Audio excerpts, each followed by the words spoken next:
Ken Belkin here. You're watching the LawNewz Network. We're talking about the people of state of Nevada versus John Valerio. John Valerio was convicted of a brutal murder of a prostitute about 30 years ago, and on appeal, he is arguing currently that his death penalty was inappropriately imposed.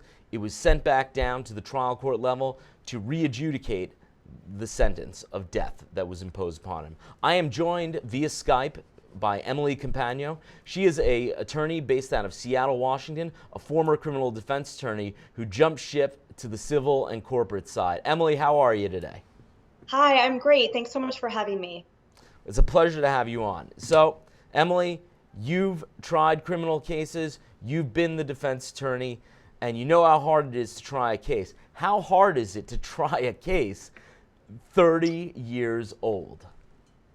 It's incredibly difficult. Obviously, a lot of the evidence is stale, but at the same token, remember his guilt is not a factor. So I think for the jury, there will be an element of confusion, kind of like why are we retrying this 30 years later just for the penalty? And obviously, it will be explained to them the whys. But I think those who appreciate the fact that these are stewards of their finances realize that it's their taxpayer dollars that are paying for all of this. So this is 30 years of trials and retrials and appeals, him being on death row, and now they have to sit through arguments and about which penalty is most appropriate for someone that is not arguing the fact that he butchered this woman. So I also think it kind of highlights a little bit of disservice that we tend to give our juries when we basically tell them, look, you're not sophisticated enough to understand jury instructions.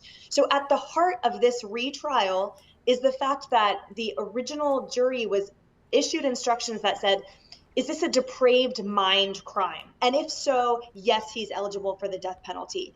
There were other factors too, and that jury found, well, it was also torture. It was, there were other aggravating factors. So I think it kind of goes back to, do we trust our juries to make determinations of death penalty, but at the same time tell them, well, if something's too vague or too sophisticated, then we don't trust you to carry it out. So I think there's an element of fatigue, definitely, and also it's just difficult for anything to be resurrected 30 years later. Yeah, I mean, I tend to agree with you on one point that it is extremely difficult to relitigate an issue 30 years after the fact. I would say this, I'm not sure I agree with you on the taxpayer fatigue argument, the judicial economy argument that you advance. Because look, this man is convicted of a terrible crime, but his life is no less valuable than any other life in this country, and we need to determine under law if the death penalty should be properly imposed. Now look, they said that jury instruction, the original one, depravity of mind, was too vague. Fair enough. Now they want to talk about aggravating circumstances that would warrant the imposition of the death penalty. Now, you seem to be pretty pro-prosecution on this case, coming from a former criminal defense attorney, but I ask you, put that defense attorney hat back on for a second. What line of argument do you deploy to try and defeat the aggravating circumstances and avoid a death penalty for Mr. Valerio? I would bring up actually the 30 years that have passed since then. And I would point to the fact that he's been a model inmate and his kind of rehabilitative programs that he's been engaged in and whatnot. So I would use to my benefit everything that happened post murder. That being said, that might not be, the jury might not be able to use that in their consideration, frankly. They're being asked, only look at that moment. But like you said, I mean, a life is priceless, obviously. So this man deserves perhaps a holistic consideration. And that's often what happens in death penalty cases where the penalty is appealed and relitigated throughout their tenure. I mean, it matters what has happened since then as well.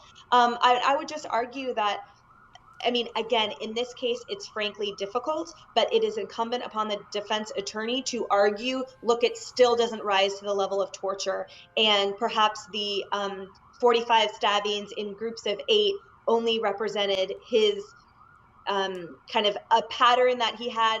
She was already dead. Perhaps the striking blow happened right away. You have to twist everything. It's all fact specific. I honestly don't think a jury's going to buy it. But here's what's interesting.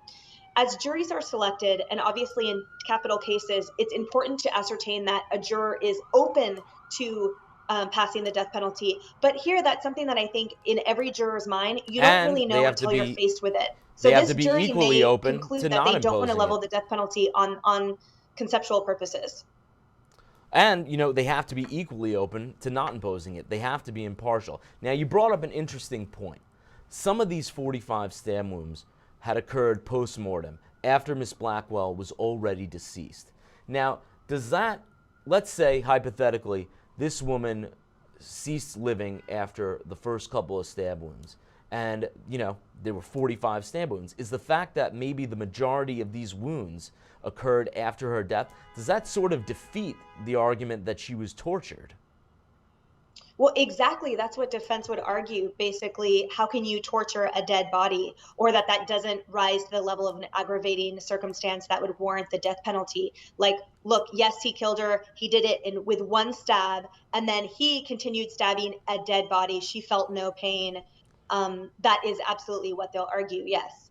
And that's where expert testimony is crucial too, right? That's where we have medical examiners come in and physicians come in and testify for both sides that say, no, actually, she was alive throughout the entire brutal murder, and this is why. And then the prosecution will have or the defense will have a commensurate expert saying, no, she clearly died immediately.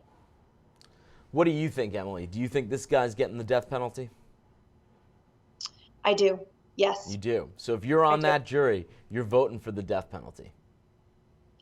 Well, you asked if I predict that he'll get the death penalty, and that's my answer. That yes, I think this jury will levy a death penalty for him. Yes. All right, Emily Campagno, thank you so much for joining us today. I'd like to take a look